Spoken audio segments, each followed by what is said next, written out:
Good morning, Turks and Caicos. My name is Jamel Robinson, and I'm going to be your host for this very, very special episode, a 2-hour episode of the Patriot Hour. As persons would have known, about 4 weeks ago, we would have embarked on a series of shows called 4 for 40, looking at each decade of the development of the TCI, politically, socially, economically. And today is for the first hour, we are going to deal with the recap, basically, of those 40 days. And I have one of the show hosts in studio with me. We're going to bring him on in a bit, as well as myself. Clearly, we're going to be looking at each decade, so we'll deal with each decade. And then we're going to open the phone lines after that, so that the phone lines will probably open around 10:30. So make your notes, and the phone number to call is 244-1789. That's 244-1789. And then for the second hour, we're going to look at the next 40 years, because it's clear we've been through, for most of us, not all of us, everybody ain't born before 76, but we will look at the next 40 years. So us as hosts we'll give an outline on what we believe should be happening in the TCI, but we will want to hear from the public on what they view where the TCI should be going. So it's about vision, it's about our vision, it's about your vision, so we can start talking about this and show and see where we can go for the next 40 years. And again, we won't be opening the phone lines because we like to get at this point, so that wouldn't happen until about 10:30 or so we can get some of the actual content out, because we're just recapping some of the information that we would have gathered from the actual guests. It is very interesting. So I'm going to look at 76 to 86. The guest that I had in studio was Mr. Louis Oswald. And boy, that turned into a hot show. So man, there was some interesting revelations, I would say, that Mr. Oswald put out there in terms of the cause of Jake's death and the whatnot. But one of the things that I should have asked him, but I didn't get a chance to ask him given the time constraints, was the actual forming of the first 76 government. And this is a question for persons listening. You're going to take this note down, and you could answer when we open the phone lines. Now, I consider myself a bit of a mathematician, and I know numbers. I like stats and all that stuff. So you'll hear some different stats over the time that we're here.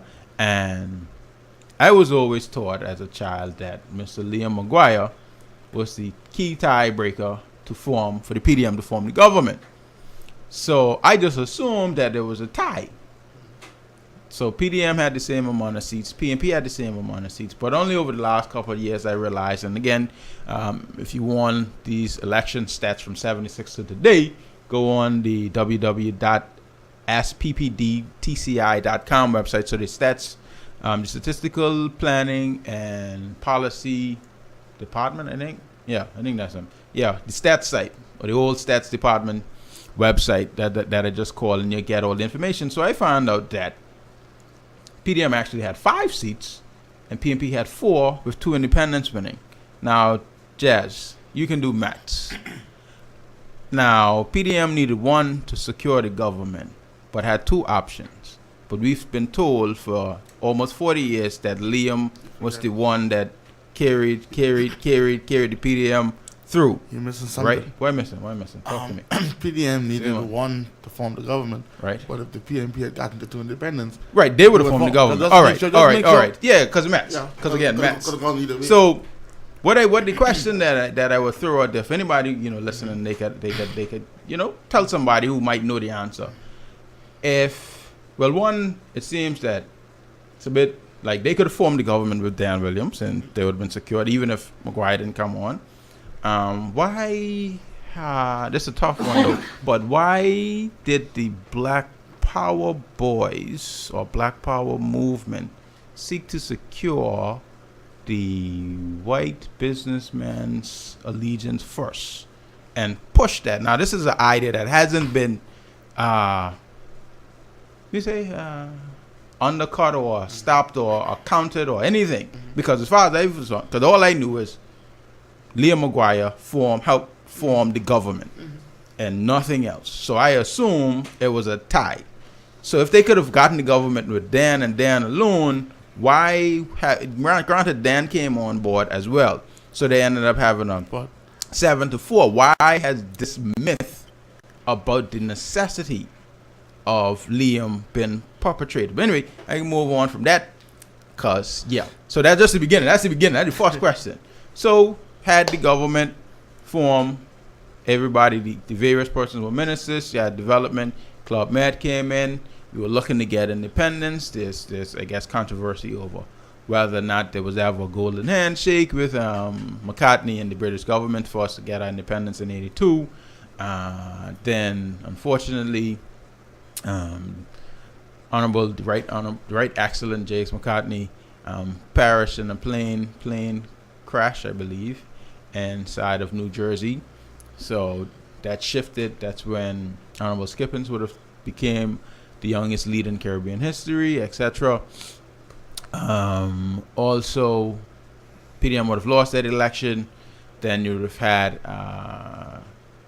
the continuing of the looking for hotels for investment, inward investment, the foreign investment, because Club Med would have been our first major piece of tourism investment in the country. There would have been other hotels, smaller hotels, throughout the country at that particular point.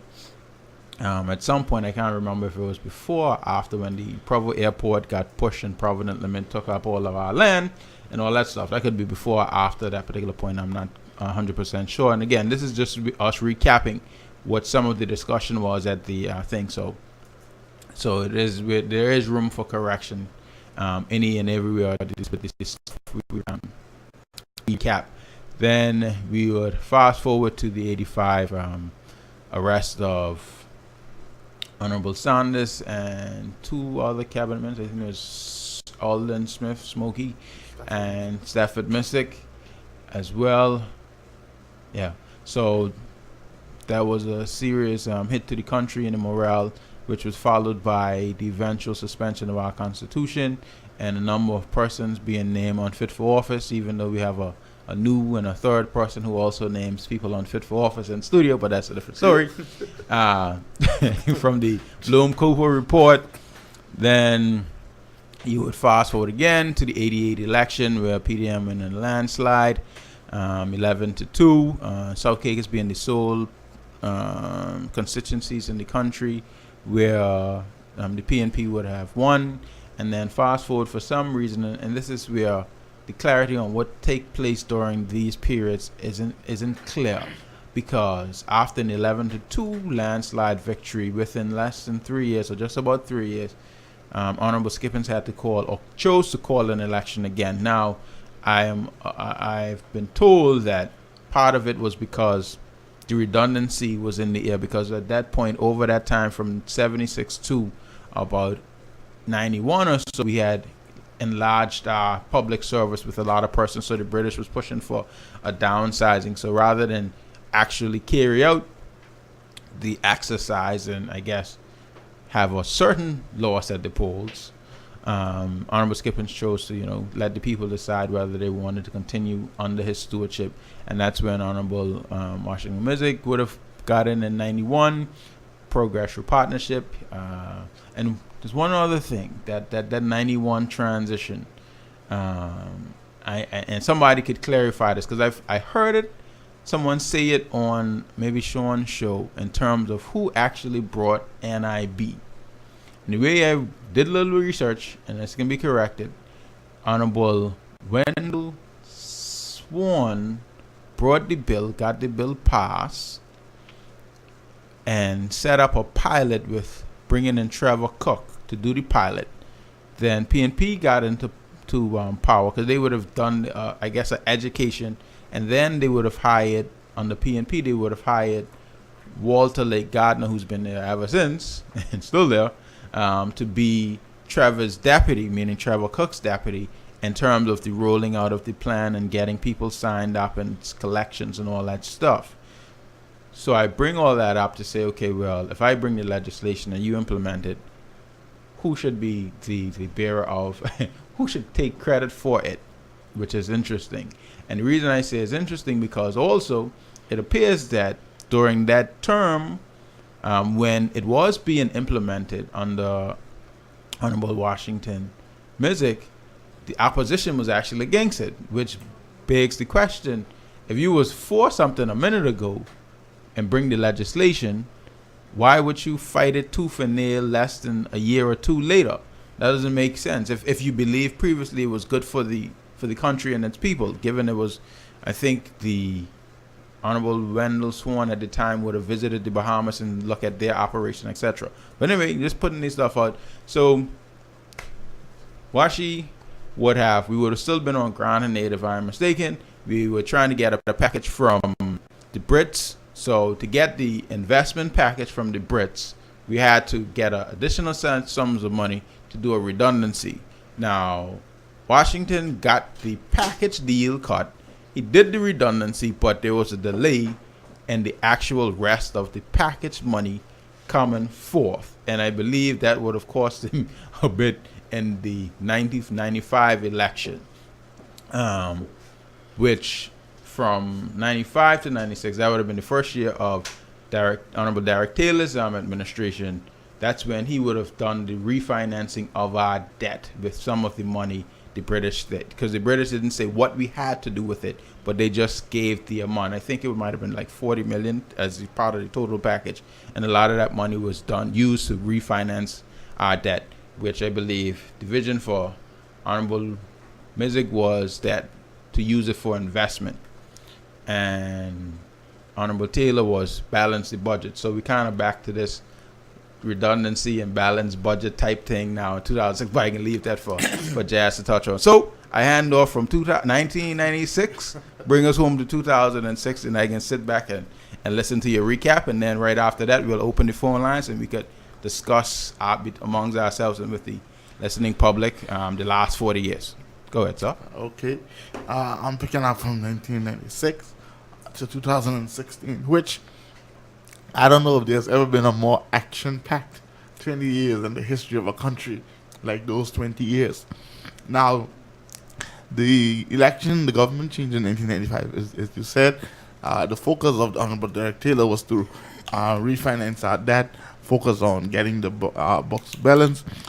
We also saw a focus on expanding the tourism product with the construction of a few more of the hotels, especially during that period. Beaches came on stream. One of the biggest hotels, well, still is the biggest hotel investment in the Turks and Caicos Islands. We also had during that period a cry for more inward investment by the opposition leader, Honorable Washington Mizik. And I mentioned that because I want to make mention of something very interesting in politics.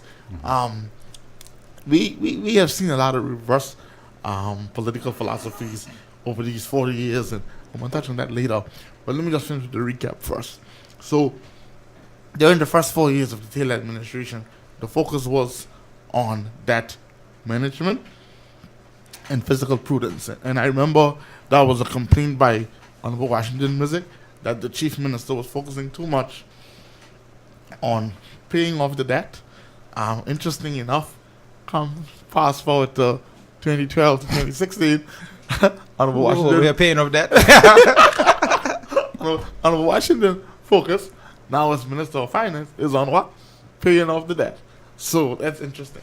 Now, in 1999, for the first time, the PDM was returned to consecutive elections in the history of the country. Ain't nothing interesting happened in the 99 election? Oh yes. For the first time since 76, or for the first time in a very long time, we had a large number of independent candidates. I can't remember the number. 12, I remember. 12? 12. Okay, so in 1999, we had 12 independent candidates. Now, what I find interesting was this was the period, this was the re-election of the PDM, and the campaign was forward ever, backward never. And the sentiments during that campaign was that we are doing good, we should be satisfied, this country is growing.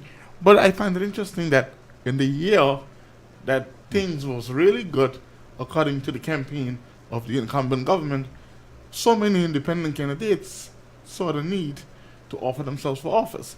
I don't know if you want to Yeah, chip in on that. you know, What do you think about that? well, my thing was, right, because I put a little something on Facebook, must be about a couple of days back, maybe a week ago, about particularly the 99 election in terms of the amount of persons who were vying, because the reason I say that, because, I said to the fact that, listen, this has happened before. Why we acting so brand new in this country like we've never seen a plethora of independent persons? And we can deal with this a little later, probably on your show, in terms of the who and the what and the where, and go into digging a little detail. But to me, which is interesting, like what I assume, given the sentiments that's in the air now about looking for the alternative with a bunch of independent candidates running now. Because back then, I would have, if somebody told me there was 12 independent candidates running, I would say, get out of here. It never happened. I knew about one or two, like my uncle Robert Adams and Earl Fulford, who were in Grand Turk. I would have known about them, but in terms of 12 across the whole country, I would have said didn't happen. So why it's interesting to me is because independent candidates, to me, represent what they believe are the alternative from the established party system, the two-party system, which, again, is a bit of a myth, too, because we would have had, over the years, a number of parties, third parties forming. Yes. So it was maybe only one or two elections that you had a clean PDM versus PNP election. Really and truly, if we go, and again, we can go back and we ain't touch that now too deep, but so to me, it's always looking at the alternate. So if people didn't want to go back to the Washington Music led PNP, but wasn't happy enough with the Taylor led PDM, I would see that as a reason why you would have many persons going independent, because they would have said, okay, well, let me offer something, an alternate to what we have had for, at that point, the last, what that would have been 23 years, I guess. Yeah, 23 years. There have been 23 years of elected government. But yeah, that is my 2 cents on that. All right. Now, we know that after the 1999 election, the PDM was returned to government 9-4. We continued on a path of following the Honorable Derek Taylor's financial vision of economic stability, safe, and I wouldn't say sure, but safe and cautious development projects. There were a number of projects on the table, to their own admission. If you listen to Honorable Floyd Seymour and Mr. Dwayne Taylor talk about the number of projects that were brought to the PDM during the period of 2000, I would say between 1999 to 2003, a number of projects were brought to them, but for whatever reason, they were not invested in. But nonetheless, I must say one of the highlights of the Honorable Derek Taylor's administration was that in 2001, during one of the greatest hit to the U.S. economy in regard to tourism troubles, 2001, September 11, the Turks and Caicos Islands finances were in good shape. Among the other Caribbean countries, I remember the report saying that while other Caribbean countries were taking a hit from the September 11 situation, based on Honorable Derek Taylor's fiscal responsibility and his record as a finance minister, the country's finance was in good order. Now, in 2003, development-wise, we had a number of Turks and Caicos Islanders who began to gain employment in these hotel ventures.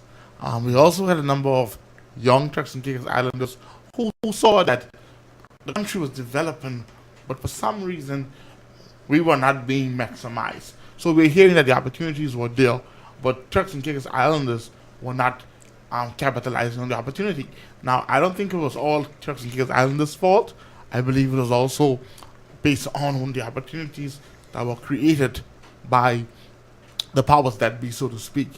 Then a pivotal year came forward, 2003, which I call one of the most interesting years in the country, because for the first time in our country's history, we would have had a by-election that decided An election.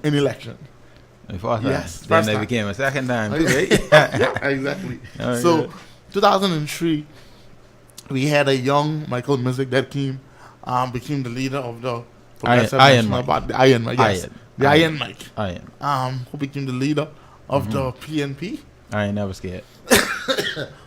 Yes. Who's saying that? I think Rick Ross. Oh no. Yeah, Yeah, must that be was Rick his- Ross or somebody. No, not Rick Ross. Somebody else. That was the Anyway, song. yeah, go ahead. And the election result at the end of April 22nd, 2003 was 7-6.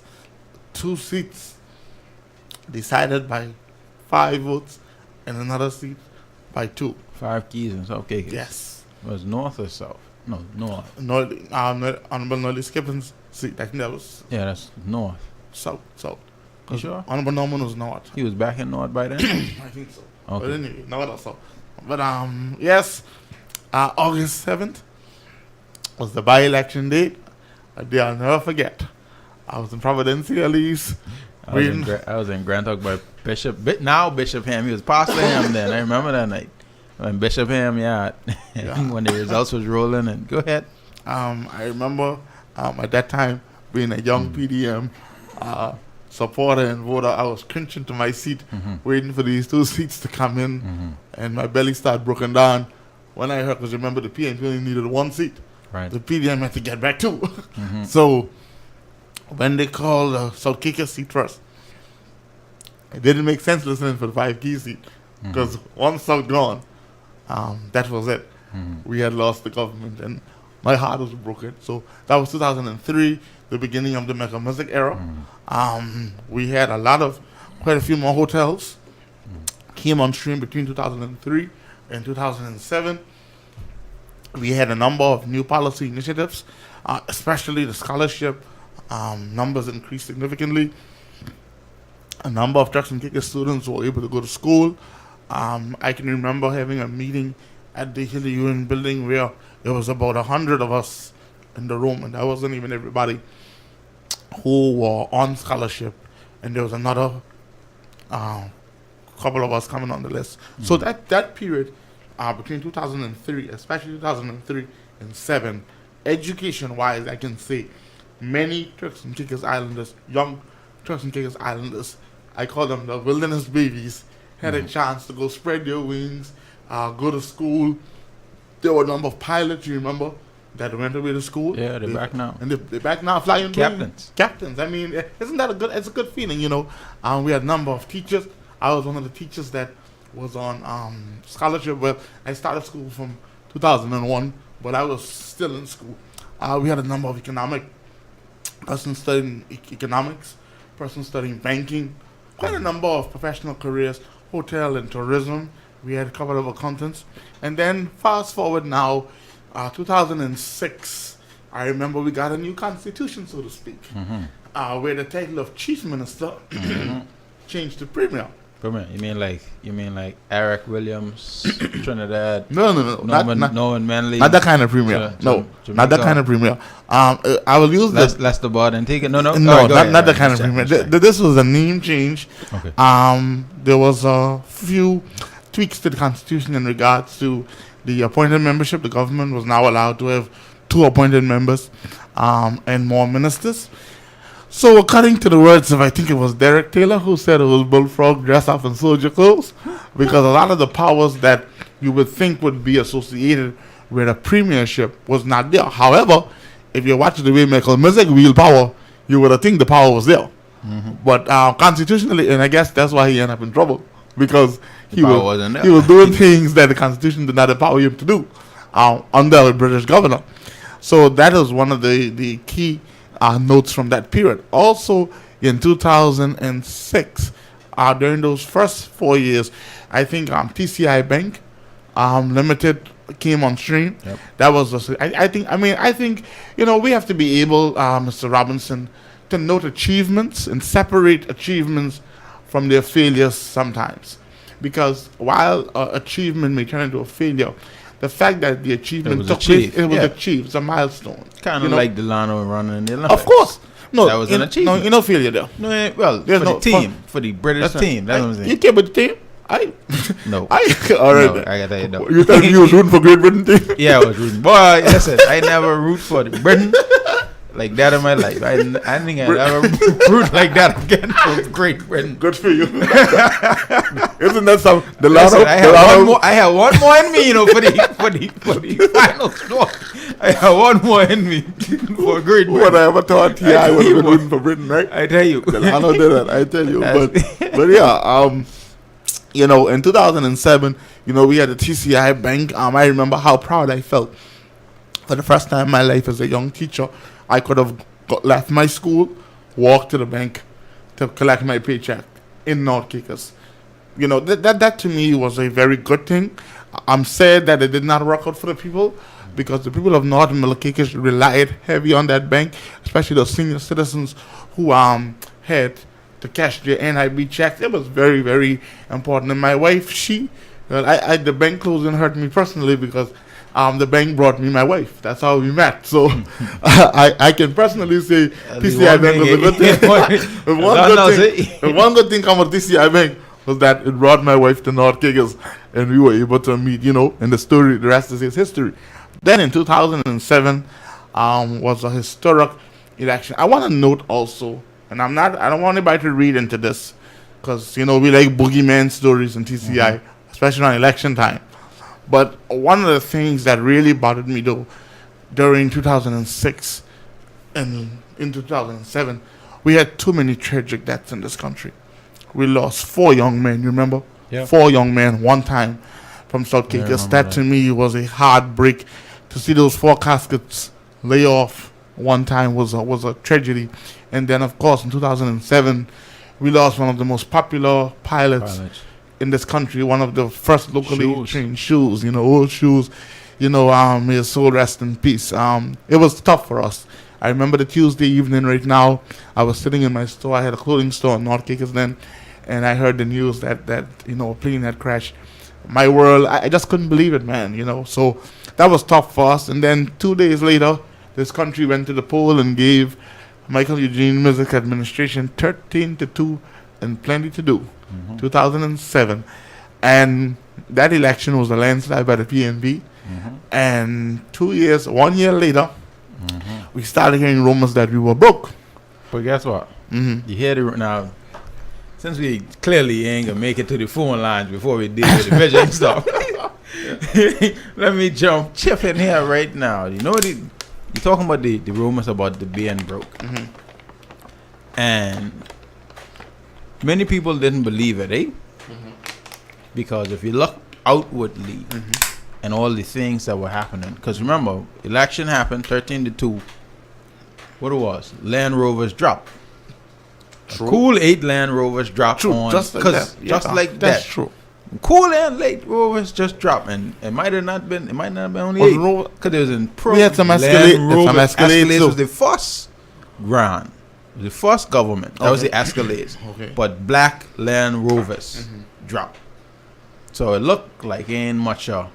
We had money. It looked like we had money. But I could tell you, when the straw that broke the camel's back, literally, and that's probably, if this didn't happen, I don't think the British could have come in and moved Mike. Here's why. 2008 Hurricane Ike hit, and the TCIG could not respond. And the British knew it. Something was wrong. So they just made us wait. And guess what? We had $7.3 million from the risk fund, the catastrophic risk fund, CARIF, that went into the consolidated fund and paid bills. It was not directed to recovery efforts. And how can I speak about this? I just want to ask you how you know this stuff. Hold on for the record. Why you know this information? I know this information because I was at that particular time the director counterpart in disaster management. Okay. So I would have been to a lot of the meetings and the different things that was going on during them time to know what's going. Because I know when we got the money, I knew when it was deposited, but we were relying on Bahamas, $800 million that they pledged, and Trinidad, 500,000. No, 500,000 from Bahamas. Yeah, because there was $1.3 million promised by Honorable Mizik at the time for relief. And if you add up 800,000 plus 500,000, that's $1.3 million. Now, if we just get 7.3, why would we be pledging or promising to use 1.3, and we just get 7.3. Those maths don't add up, and guess what? Bahamas and Trinidad never came through with the money. Really? So all of that just left us exposed. So we were waiting, and we had a whole lot of programming of that 5 million pounds that we had to wait for, because we squandered our money on old bills that we got from our insurance. So the British say, yeah, we can make you squirm, and they put the toughest terms on how that money was gonna be spent for recovery. UK, then that's the way it made money, you know. But, you no, that's fine, you know, because we ended up with the best recovery program. Of course, you know what's going to happen when men money like that. Fine, we got the best recovery program out of the Caribbean because of that. I want to go back to something, because it seems like during the Mazik administration there was a lot of stories about numbers based on what we had, what we didn't have. Because I remember in 2003.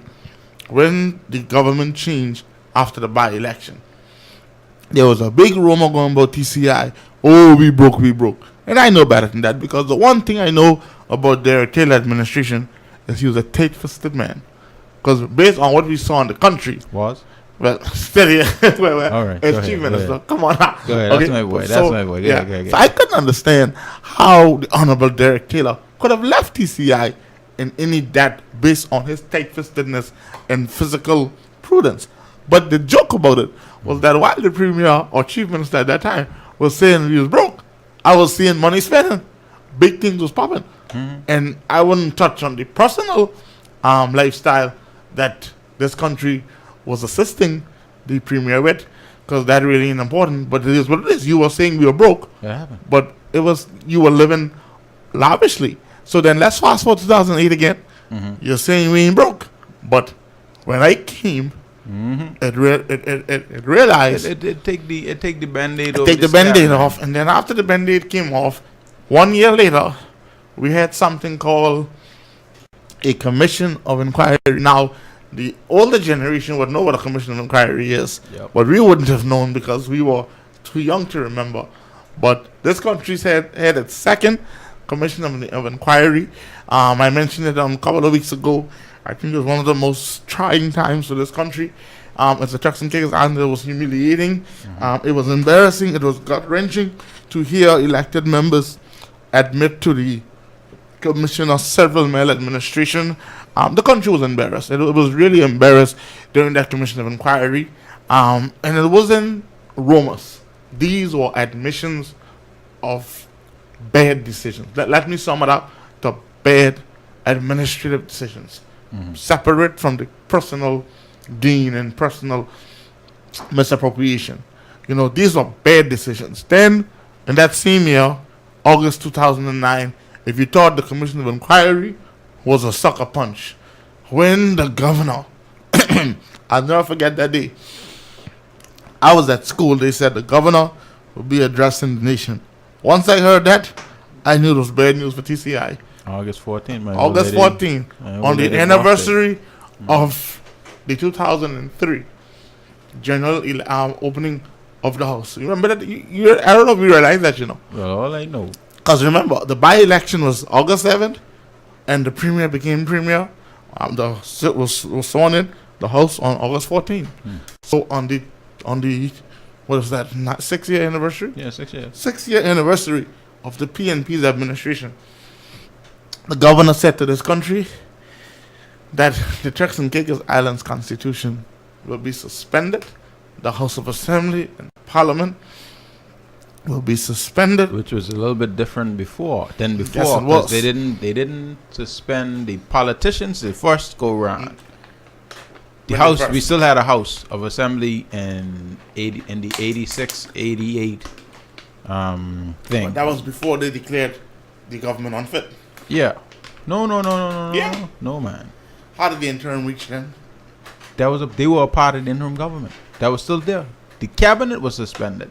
The cabinet was suspended, not the House, not the Parliament. Yeah, they could still function in the House. Stand corrected. Okay. Yeah. But yes, in 2009, everything was just ransacked and gone. I remember that day I went home depressed because I knew that we had taken several steps backward. Fast forward up now, post Commission of Inquiry, we know we had the interim administration. Yeah, and which some superstars come out of that. But go yeah, ahead. I think that was Jamel's favorite period in this country. That's when he became a rebel, so to speak. I was rebelling before that, boy. But go But ahead. it was also during that period that we had an economy that was dying because we had owed a lot of money. We came from a $20+ million surplus by the Taylor administration and was met with a over $200 million debt that was revealed during the Gilmore Williams short premiership. And subsequently, when the interim administration came, they didn't make matters much better, but I thank God for the loan. Some people may not say so, but loan guarantee. Continue. anyway, still we had the money. Anyway, we ain't supposed to be borrowing no money. Continue. We're supposed to have our debt taken care of. Continue. But anyway, Mr. Robinson, yes. Subsequently, 2011, we were expecting elections.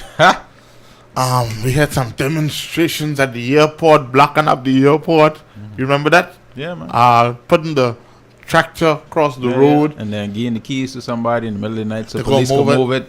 Yep. But anyway. And then 2012, we heard that elections were coming. But during the interim period, we said some superstars emerged. What do you mean by that? You mean what I mean by that? I clarify yourself.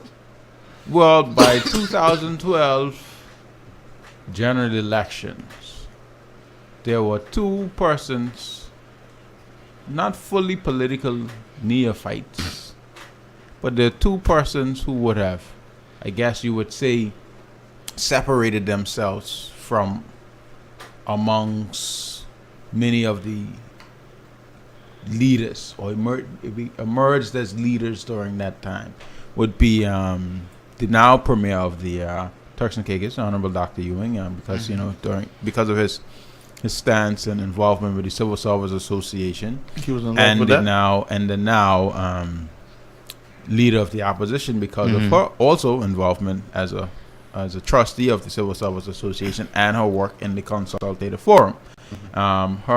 She garnering the largest number of votes as an all-island candidate, and him getting the second. And this is two persons. Mind that she was a member of parliament, the appointed member of parliament in the 2003.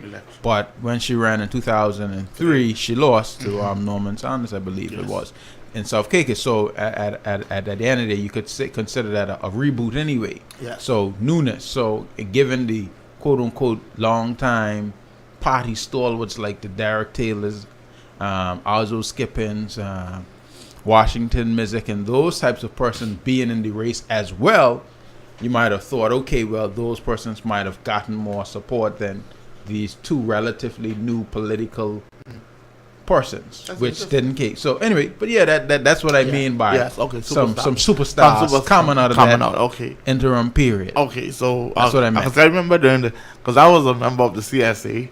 As was I. Go ahead. And I wasn't as front line as you, but I played my part in North Vegas. I can say that. Go ahead. And you remember the current premier, Dr. Ewan, at that time was very vocal. He led several demonstrations and protests. I remember him at several meetings with the interim administration. One Pacific meeting at Pastor Bradley Henfield's church. I remember Gustavus Lebrun meetings. The premier was like a roaring lion for the CSA and for Turks and Caicos Islanders. And he was paid very good for that roaring because 1 year later, Dr. Rufus Ewan became the premier of the Turks and Caicos Islands. Now, I don't know what happened to the roaring lion, but the man became premier.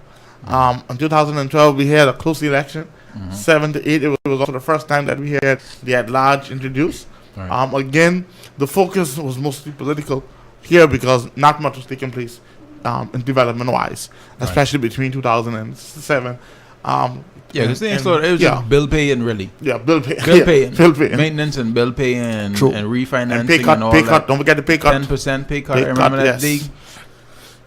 Pay cut, yeah. So 2012 we had. Now, the narrative, as my good friend would say. All right. Before you continue, we can open the lines for the next 10 minutes before we take a quick break, and then we can turn to vision because we've touched on the 40 years, and I know persons might want to call in, and then we will finish up. We can make it 15. So at say 11:20, we'll take a quick break because we have something to refocus us. We have a little audio that we'll play to refocus us, and then we'll talk about the vision for the next 40 years. But we're gonna take 15 minutes. The number to call is 244-1789. I know you're listening to this, so 244-1789. The phones are going to be open until the end of the show. But note when we switch and talk about vision, because when we put the past in the past, that's the past. So if you ain't coming to call about what we want to see for the next 40 years, later on. But anyway, continue. Yes. 2012, we had, I was using the word narrative. Yes. One of my good friends, talk host, Like that word. like to say narrative. One of the interesting narratives, Mr. Robinson, was that we had 5 years with no elections, and the Progressive National Party. 3 years. 5 years with no elections. Oh yeah. 5 years. Yeah, because elections. Yeah, I think. My bad. Go ahead. True. And the Progressive National Party, having come out of its second scandal-ridden suspension of the Constitution, because you had 85, 86, and then you had 2009, was successful at the polls, and they won, while the PDM won the popular vote.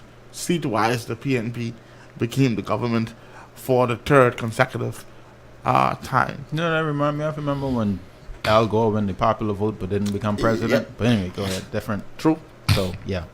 Yes, and that to me was an interesting narrative, because I think most people had assumed that based on what had happened, that the PDM would have won. It should have it. Well, should I said what? Okay, oh, should have it. I said okay. Ooh, should have. All right. Good. Should have won the general election. Right. Also at this time, it would have been the first election in about 20 years in which Michael Eugene Mizik was not a part of. Right. But where was Mike? Mike was out of the country. Okay. That's my understanding. Exactly where, I'm not sure. Okay. But he was out of the country. He was still talking though, because I remember there was a written letter saying on touchdown. I can't remember what it was on, but it was a letter saying support Dr. Ewan administration, and down the line, 6, remember touchdown 6. All right. I remember that, and then subsequently the PNP became the government. We had a new constitution. You can't rush. You can't rush through this. You're gonna make a big statement like the PDM would have went after the phone's open, so if anybody want to call while we discuss it, they can call. The PDM should have won 2012 election. Well, Mr. Robinson, history has shown that when the PNP had messed up as they had done, the PDM, what the alternative for the country would have been to vote for the PDM. Let me ask you a question, Mr. History Teacher. Oh, sorry, former history teacher. It's still a history teacher. Doesn't even employ this. No, your profession as history teacher. Yes, sir. But anyway, does an event constitute a pattern or a repeat of history? Now, an event happened in '88 where PDM won a landslide after an interim administration and a commission of inquiry. That was an event. That's a series of events that led to an event, which is a landslide. So again, I ask you, why should have the PDM win, and why didn't they win? Well, we know why they didn't. Who ain't know? I know. Yeah, all right. Well, we know from a history. I have my this historical. just happened. I have my historical theory. Okay, what's yours? Because I have mine. Me also. Well, I believe, for me, looking back at the 2012 election, I believe, given the previous history of coming out of interim administration, I think everything for the PNP had to line up just right for them to get an 8-7 victory. So we're talking about candidate selection on both sides. We're talking about PNP picking Dr. Rufus Ewing over Carlos Simons for leadership. We're talking about Dr. Ewing at that time being involved with the Civil Service Association, one man strike crew, all that time. So and also infighting within the PDM, they still fighting over that stuff now. Some of them, and as we've seen clearly with the defection of the PDM stalwart and Oswald Skippins, that something went there. Yeah. I don't know the details. I don't care to know the details, but something is clear that went down, and plus clearly the leader of a party losing for the not wasn't the first time, but losing his seat at large, you know, as an all-island candidate. That was a bit strange. A veteran, yeah, well-known person that the party selected to come forth as the leader again. So that was strange at the very best. So you had all of these issues coming together for PNP basically to scrape a 8-7 victory. So for me, yeah, that's how PNP won the election. So you had everything having to line up perfectly, because if you had put Carlos Simons as the leader of the PNP at that time, I don't think Carlos could have beat Oswald and his crew. And I'm saying this respectfully to Mr. Simons, because he didn't have that oomph or the leadership qualities or the fire or the eye of the tiger at that time that the people were looking for. Because people were looking for fighters now. Then you got the leadership selection in the PNP was one of the key components. Then you had, because remember now, at this point, you're talking about coming out of a commission of inquiry. You have the unfortunate messaging of the tying of, on the PDM side, of the tying of the PNP to Mike and the stuff that came on the commission of inquiry. And mine now, this would have been 2 years later, or 3 years later, after being under the interim administration, where persons like we're still going through or trying to reconcile what has taken place. But all we know is our recent history is we've been under heavy management from the British. So we want fighters. So reminding us what happened under Michael Mizik, which in some people's eyes, or many people's eyes, was a better time, given he didn't have to shepherd over the tough times because they move him too quickly. That wasn't vision for them. Hearing about what Mike did wrong without telling us what the vision for the country is that you're going to bring forth, besides just a government with integrity, while also moving Derek Taylor. Stick up in there. Moving Derek Taylor. That was one of the key things. Because coming out of the commission of inquiry and all the things you did, Derek Taylor embodies integrity. Both sides, everybody says that. These are, we talk about the fiscal responsibility, he embodies thing. Now, say what you want about Skip. There's a perception issue there. Fully or not, there's a perception. But now if you are saying you're a fighter now, what they should have ran was the fighter and the fighter, because you have Skip the fighter, Charlene the consultative form fighter. Now that would have been a better strategy. Yeah, but strategy. But that was the reasoning behind the switch. Remember, you said that Carlos probably was not going to fare well versus because he was not the fighter that Doc was during the CSA days. Right. But the reasoning behind the PDM switch from Derek Taylor to Skip, and this isn't what I hear, this is what supporters who went to Skip and said, come back, be leader, was because they did not believe that the country would have accepted Derek Taylor, just the integrity man who steered the ship good. They wanted a fighter. I don't know if it was because they saw Dr. Ewan as a fighter, so they said fighter versus fighter. But the point I'm making is this: why not campaign like that then? Because because remember now the switch I can tell you why. The switch with Honorable Taylor and Honorable Skippins happened late in the game, so PDM would have more or less picked the majority of their candidates by then, or at least identified them. No. It wasn't it? Okay. No. Oh, yeah, because, Skip oversaw it. Sorry. My bad. But anyway, the campaign strategy was set, regardless of who the leader was. The strategy was set, as far as I could see, because the campaign that was ran in 2012 was one of restoring a government of integrity. And then you put the fighter as your leader. But go ahead. Since you seem to know more about these Well, intricate details than I will yield. The campaign that was ran was PDM the right direction. Right. That's the slogan. Right. But the campaign, as you mentioned earlier, was focused on distinguishing the PDM's record of administration Right. against Michael Munzik and the PNP records of administration. Right. When Michael was not a candidate. Yep. Which I find very interesting because now that he is a candidate, they hush hush. But anyway, another story for another day. Uh-huh. But the narrative, as my good brother Dwayne Taylor would say, the narrative that I came out of 2012 with when I assessed the election was that you had a voting population who was so happy to have democracy back. They were hopeful. You had a voting population who, for the first time, were willing to vote people-wise rather than party-wise. You had a number of PNPs, whether they care to admit it publicly, who was mentally prepared for the first time in their life to either go to the polls and vote for the PDM or stay home and don't vote for the party. But because of the way the campaign, as you mentioned, was run, focusing on what had happened rather than what you can do for the country, the results end up being what they were. And one of the things that I observed, look at their large numbers. Look at where the persons got the most of their votes. You had PDM at large candidates overperforming in PNP favorite constituencies. How do you explain that?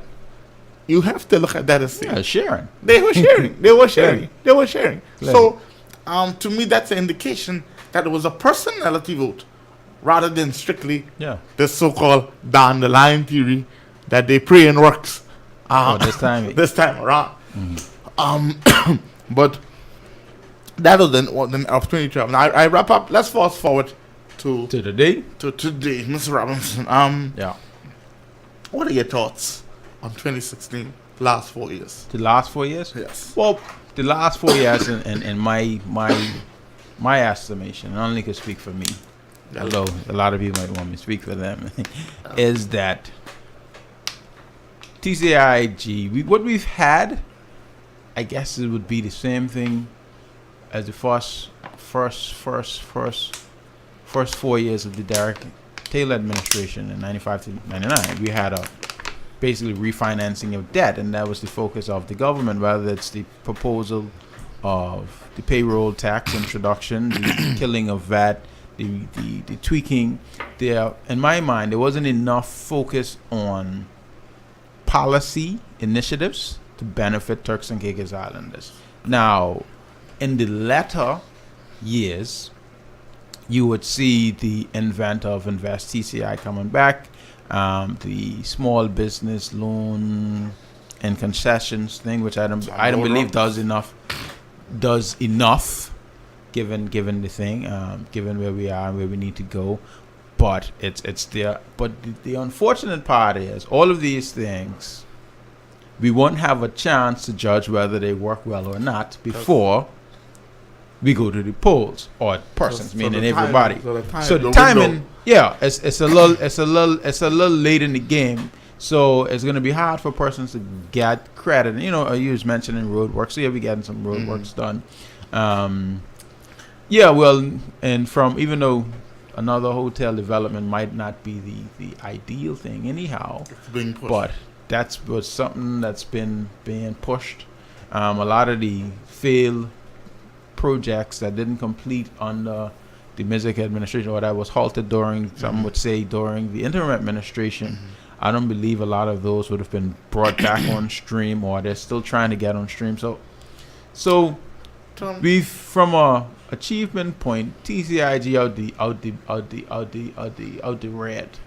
So now we got money to spend. It's just a matter of what we can do. What we can do with this money over the next 4 years? Because somebody can have plenty of money to spend. One of the narratives that I see developing here is that in an election year, I'm gonna say that in terms of opposition, we have had a very vocal opposition in the last 4 years. Very vocal. I must give the honorable leader, Charlene Cadre, her dues when it comes to being vocal in making your presence felt in the House of Assembly in the country. But I find that when you ask voters who are not satisfied with the current government's performance, despite their efforts to straighten out the finances and, like you say, get the ball rolling on those people-centered initiatives, when you ask them about their confidence in the opposition to be elected and do better, there's not a lot of confidence coming from them. Why is it that despite the efforts of Her Majesty's loyal opposition, I like to call you want to know, and then I got to do the rap. Then we're gonna go to the break. question, Yeah, go ahead. Go ahead. Finish the Robinson? question. No, I just let you know because we could get to the vision part because Yes. nobody will talk about the past too much no more. But why has this opposition been so scrutinized? And what I believe is facing a daunting task of convincing the electorate to give them a majority government after the next election. the answer in the short version is the wilderness generation, who I would say has been born after 1976. We just happen to want more. It's unfortunate for, I guess, persons who weren't recognizing what was taking place, but that's what it boils down to. We want more. We're not easily impressed. We're not easily impressed because guess what? And I've been thinking about this over the last couple of days, preparing for the show. Guess what happened?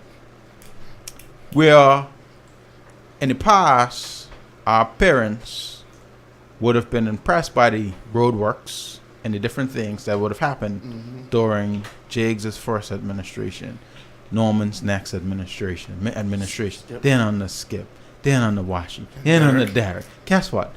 Not We anymore. expect these things to happen. That's a job. That's your job. You're supposed to do these things because for the years before, we had dirt roads. That was But if great you've stuff. seen tar roads for the majority of your life, if not all your life, new tar roads ain't mean nothing to you. That's Wait, interesting. wait. You asked me, let me answer. I just saying interesting. It's Yes, interesting. let me answer. And guess what? From that being impressed about these things, guess what? You've also have a generation coming of age. Remember, you say from 2003 to 2009, Yeah. a spike. But guess what? That spike was starting from under Derek Taylor True. to be filled. True. So for the 99 to 2003, I think 99 you might have had like maybe $1.5 million scholarship funding. College being brought on stream sometime on the, because the college was brought on the stream on the Washington, yes. NIB, I forgot to TC mention Invest, that, all of that, right? We would have moved when Michael Mizik administration took over, Honorable Mizik, we would have had $4 million in scholarship. That would have ballooned up to about 16 to 18 million. Some people saying 25, but revising history, but on the books it was actually 18, right? So whereas 10 people would have been schooled, not 10 literally, but say 100 people were in school over 20 years, you had 1,000 schooled in a short period of time. So all of us educated now. Caller, you on the air. Hello, caller, you on the air. Caller. All right, well, you have all of us educated now, right? And guess what? My baby can read. Not only my baby can read, here's why we want more. And I can use myself as an example.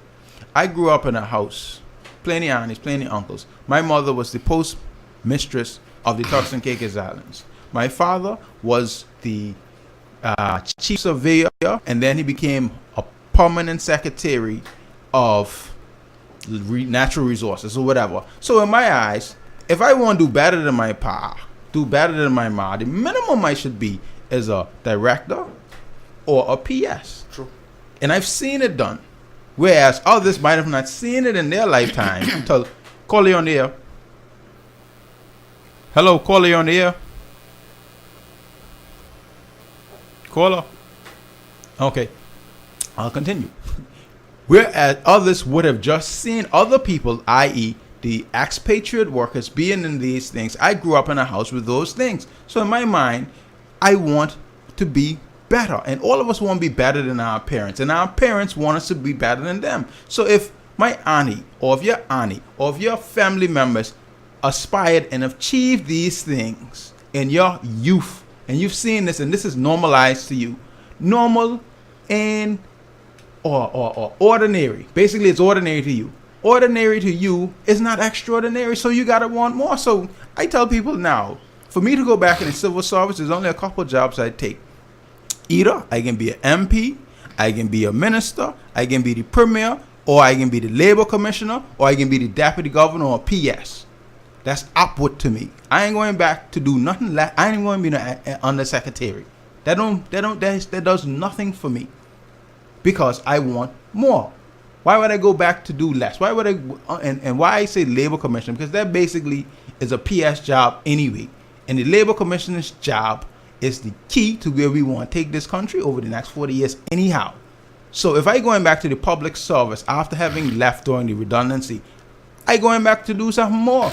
And more than me out here want more. And guess what? A lot of people out here, they might not be on Facebook talking these things, but they've been preparing themselves for more. Everybody who would have benefited from the scholarships during Michael Mizzik's period, that boom. We didn't have $18 million worth of scholars back then. But guess what? Maybe that 9 million or 10 million or 12 million of scholars, those people went to school, studied their work, they home, they know what's going on, they are educated, and they are in tune. We've seen what happens in other countries, and we wondering why we ain't got that yet. So to go back to your original question, why we ain't giving these people no easy time? We want more. Sorry we shift on you. and that goes to the wondering about the standards and people being held to higher standards than others. What's wrong with being held to a high standard? You see anything wrong with that? What is wrong with that? I hold it, and guess what? With great power comes great responsibilities. So if you better, to whom much is given. Why would I ask somebody who could only jump 5 feet to come and jump 10 feet for me? If I ask in a 20 and somebody and somebody in the station always say, Jamel, why are you jumping 10 feet? Use a 20-foot jump, or you ain't using all your full potential. If somebody asking you for more, that means they believe you have more to give. True. So give it. And you ain't gonna ask everybody. You ain't gonna ask me to be a lawyer if I don't deal in law. You ain't gonna ask me to be a doctor if I ain't no doctor. But if you asking me to organize something at a greater level because you believe I ain't using my full potential, that's something different. We asking more of these persons because either we believe they got more or we requiring more for where we're going. And guess what? If you ain't giving it to us, we leaving you behind. With that, I hope that thing line up so we could hear Patriot original, Imagine a TCI. We can run that for the next 3 minutes, and then we can talk about the future of this country, because at the end of the day, all of us want more. And if either you coming with us or we're leaving you behind. As a man thinketh, so is he. Just imagine that. Imagine a TCI with a strong and growing middle class, where each household has at least one Turks and Caicos Islander in middle or senior management, or is a business owner. Just imagine that. Imagine a TCI where education is free for all Turks and Caicos Islanders up to tertiary level and is powered by the University of the Turks and Caicos. Just imagine that. Imagine a TCI where the public service takes its rightful place and leads in employment practices. Imagine that.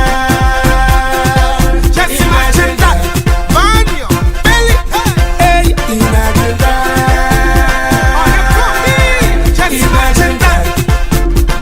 Imagine. Imagine a TCI where it is more important how we are governed and not who the actual government may be. Just imagine that. Imagine a TCI where character matters in choosing who represents us in Parliament, and people don't get vexed for your acts. Just imagine that. Imagine a TCI that Jakes McCartney can be proud of, where he is no longer called our one and only national hero. Imagine that. Just imagine that. Man, your belly. Hey, imagine that.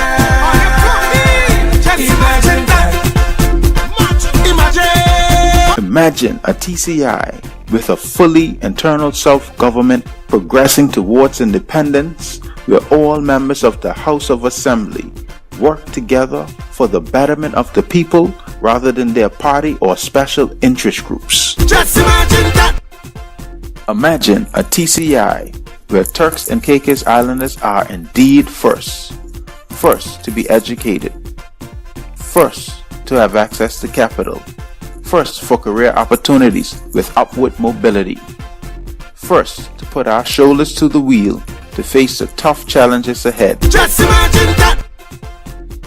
Imagine a TCI where enlightened minds replace those of colonized minds to finally erase hundreds of years of colonialism, such that we all can succeed together through an abundance mentality. Just imagine that. Again, I say to you, as a man thinketh, so is he. Imagine that.